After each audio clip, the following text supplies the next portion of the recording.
नमस्कार, स्वागत है आप सभी का आपके अपने न्यूज चैनल आर्य न्यूज पर। आपके साथ मैं हूं पल्लवी रविंद्र सिंह। देश में अब बड़ी संख्या में जानलेवा कोरोना वायरस के नए मामले सामने आ रहे हैं। देश में पिछले 24 घंटों में कोरोना के 33,376 नए मामले आए हैं। वहीं 308 लोगों की मौत हो चुकी है। आपको बताते चले देश में जो ताजा स्थिति है, स्वास्थ्य मंत्रालय से जारी ताजा आंकड़ों के अनुसार देश में पिछले 24 घंटों में 32,198 लोग ठीक हो चुके हैं, जिसके बाद ठीक होने वाले लोगों की संख्या बढ़कर अब 3,23,74,497। वहीं अब एक्टिव केसेस की संख्या घटकर 3,91,516। आंकड़ों के मुताबिक देश में कोरोना के अब तक 3,32,08,330 केसेस सामने आ चुके, जिनमें से अब तक 4,42,317 लोगों की मौत हो चुकी है। वहीं देश में पिछले दिन कोरोना वैक्सीन की 65,27,175 डोजेस दी गई, जिसके बाद टीकाकरण का कुल आंकड़ा जो है वो 73,05,79,688 हो गया।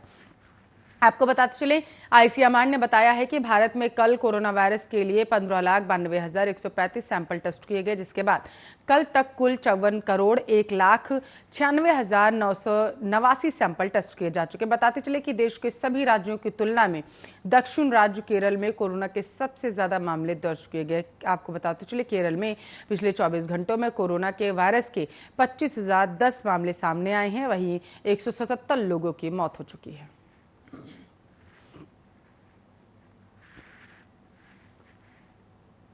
तो भारतीय रेलवे ने मुंबई अहमदाबाद रूट पर प्रस्तावित बुलेट ट्रेन प्रोजेक्ट के काम में तेजी को लाकर कमर कस ली है। रेलवे ने इस 508 किलोमीटर लंबे रूट पर हाई स्पीड रेल कॉरिडोर पर पुलों के निर्माण के लिए विशेष तौर से तैयार एक विशालकाय मशीन को सफलतापूर्वक लॉन्च कर दिया।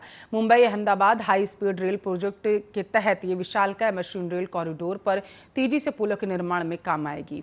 ये machine full spam launching methodology पर काम करती है, जो कि अन्य तकनीकों के मुकाबले कहीं ज्यादा तेज।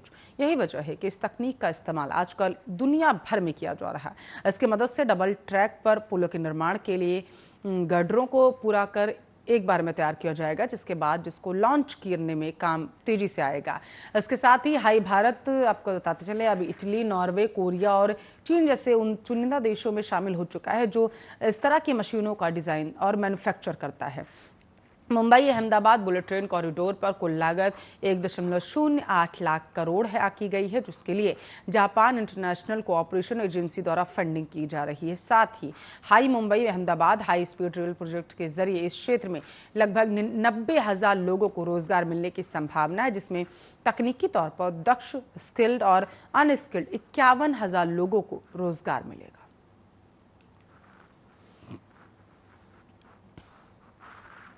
तो तेलंगाना एक्सप्रेस उस वक्त हड़कंप मच गया वहां पर जब आपको बताते चले ट्रेन का एक जनरल कोच हथियारों से लैस पाया गया था। बैग मिले हैं उस जनरल कोच में। आरपीएफ के जनरल कोच में 2 बैग में 5 बंदूकें मिली हैं। इसके अलावा बैग में 23 कारतूस भी बरामद किए गए। इसमें 2 लोगों के लाइसेंस भी थे। जीआरपी ने मामले में केस दर्ज कर लिया है। फिलहाल मामले की जांच की जा रही है। आपको बताते चले ट्रेन में लावारिस बैग की सूचना मिली थी, जिसके बाद बैग की जांच की गई। यह घटना देर रात करीब 1:30 बजे की।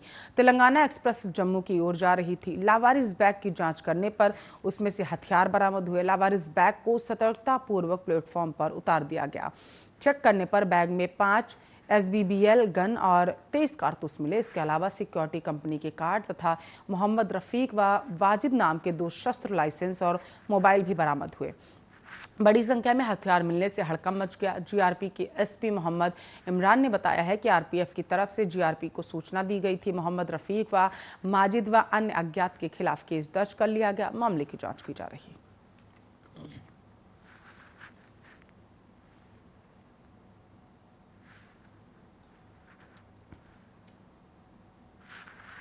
तो देश में सबसे ज्यादा यूनिवर्सिटी होने के बावजूद राजस्थान के कॉलेज और यूनिवर्सिटी NIRF रैंकिंग में फिसड्डी साबित हुई है। 89 यूनिवर्सिटीज हमारे राज्य में है। वहीं कॉलेजों के मामले में भी हम देश में चौथे स्थान पर है। इसके बावजूद पूरे राजस्थान से सिर्फ 1 कॉलेज और 2 यूनिवर्सिटीज ने NIRF कैटेगरी रैंकिंग के टॉप 100 में जगह बनाई। राजस्थान में रजिस्टर्ड 3,380 कॉलेज हैं। इनमें से जयपुर के SS Jain Subodh PG college को जगह मिली है। या कॉलेज कैटेगरी में 81वीं रैंक पर है। वहीं देश की सबसे ज़्यादा 89 यूनिवर्सिटी राजस्थान में है, मगर इनमें से हर साल की तरह सिर्फ 2 यूनिवर्सिटी बिट्स, पिलानी और वनस्थली विद्यापीठ ही इस लिस्ट में जगह बना पाई। कॉलेज कैटेगरी में बिट्स को 17वीं और वनस्थली को 35वीं रैंक मिली। राजस्थान की एक भी सरकारी यूनिवर्सिटी को इस लिस्ट में जगह नहीं मिली। यहाँ तक कि एक भी गवर्नमेंट सेंट्रल यूनिवर्सिटी या स्टेट यूनिवर्सिटी, एक भी सरकारी कॉलेज टॉप 100 की रैंकिंग में नहीं आ पाई।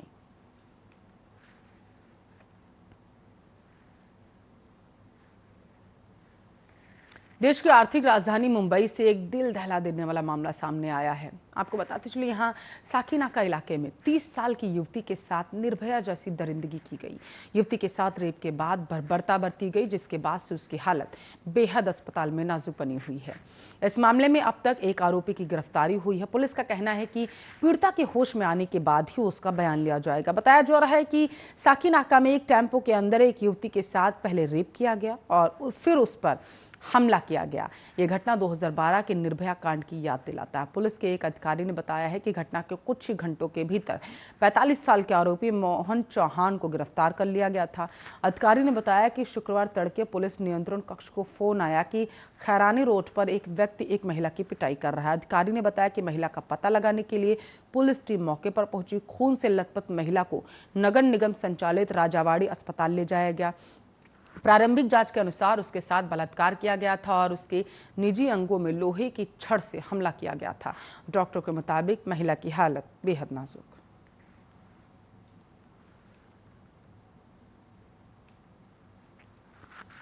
कर्मचारी भविष्य निधि संगठन यानी कि ईपीएफओ ने अलर्ट जारी कर दिया। कर्मचारी भविष्य निधि संगठन ने अपने 6 करोड़ से अधिक खाताधारकों को सावधान रहने की हिदायत दी।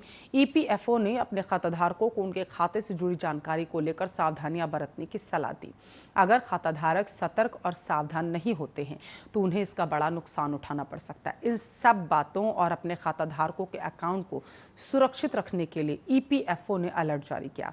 कर्मचारी भविष्य निधि संगठन ने अपने खाताधारकों को पीएफ अकाउंट और निजी जानकारियों को अपने तक ही सीमित रखने की सलाह दी। उन्होंने इसे किसी के साथ शेयर करने से साफ मना कर दिया। इसके अलावा ईपीएफओ ने अपने खाताधारकों को किसी भी तरह के ऐप को डाउनलोड करने को लेकर भी सचेत किया। कर्मचारी भविष्य निधि संगठन ने यह अलर्ट ट्विटर के जरिए दिया है। ईपीएफओ ने अपने खाताधारकों को फर्जी कॉल से बचकर रहने की हिदायत दी। कर्मचारी भविष्य निधि संगठन ने देश में बढ़ रहे फ्रॉड के मामले को देखते हुए यह अलर्ट किया है। ईपीएफओ ने अपने सब्सक्राइबर्स को फेक वेबसाइट से भी बचने की सलाह दी। ईपीएफओ ने जिस तरह से अपने खाताधारकों के हित में अलर्ट जारी किया है, उसे देखते हुए आपको बताते चले, इसे हल्के में न लेने में बड़ा नुकसान साबित हो सकता है।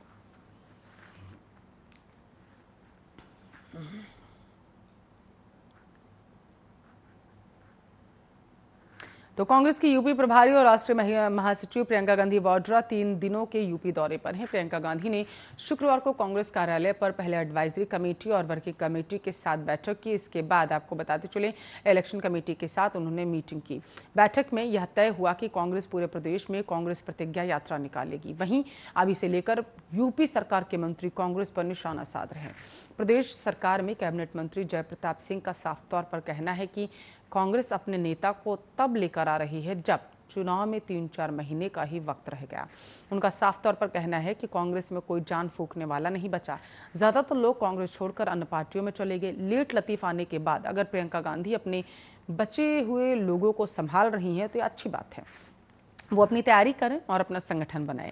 जयप्रताप सिंह कैबिनेट मंत्री यूपी सरकार ने कहा है कि अच्छी खबर है कि राजनीतिक दल के लोग अब इस बात का संज्ञान ले रहे हैं कि दागी छवि के लोगों को जनता पसंद नहीं करती। ये बात आज बीएसपी को भी समझ में आ गई है। जब अच्छे लोग आएंगे तभी विधानसभा का भी विकास होगा। वहीं प्रियंका गांधी आज व्यापारियों के सम्मेलन को संबोधित करने वाली हैं। आपको बताते चले, व्यापारियों के जरिए बनिया वोट को कांग्रेस की तरफ खींचने की कांग्रेस पार्टी कोशिश कर रही। ये कार्यक्रम होटल क्लार्क में लगभग 3 बजे के आसपास होगा दोपहर में। इससे पहले प्रियंका गांधी पार्टी पदाधिकारियों से चुनाव को लेकर मुलाकात कर रही हैं। इसके अलावा किसान आंदोलन से और भर्ती प्रक्रिया के खिलाफ प्रदर्शन कर रहे बेरोजगारों युवकों से भी वो मुलाकात कर सकती हैं।